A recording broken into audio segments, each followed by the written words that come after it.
when I was young, and I got my loved ones in the room, but I want to share the story.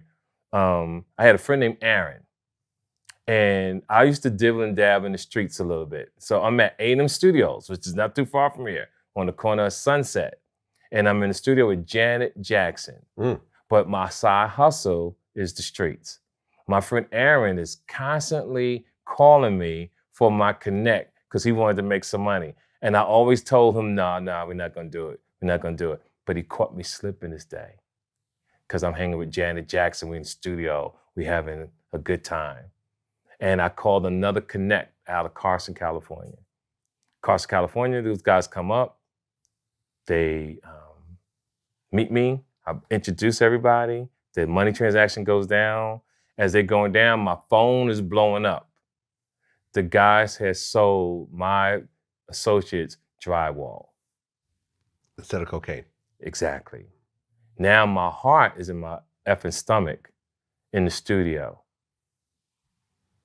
We got to pay back the money.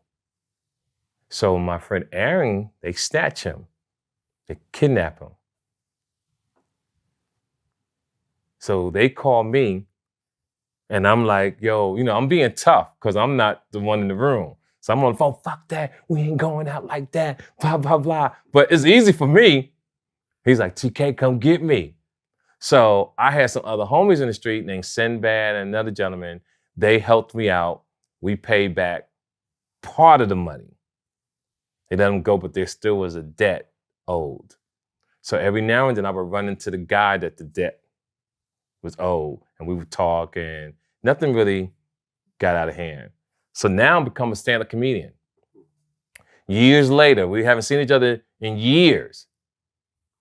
I'm in Detroit, Michigan. Packed shows, my show. I'm coming up the steps. He's coming in with a woman. First thing in mind, if he had something, I had something, we probably drew on each other. Me and that gentleman walked to the bar, had a drink, and spoke like men and squashed that and knew, because we were young kids at that time, that we had outgrown that situation and it wasn't worth it. And this is what I'm trying to explain to young kids. See, how you feel today at 22, 23, 24. See, when you kill somebody, that person can't come back. You can't apologize to that person one day and say, yo, we was kids, yo. Let's not even trip. Let me buy you a drink and we keep moving on. That's just the gift of living to be old. You get to become a better man if that's what you pursue.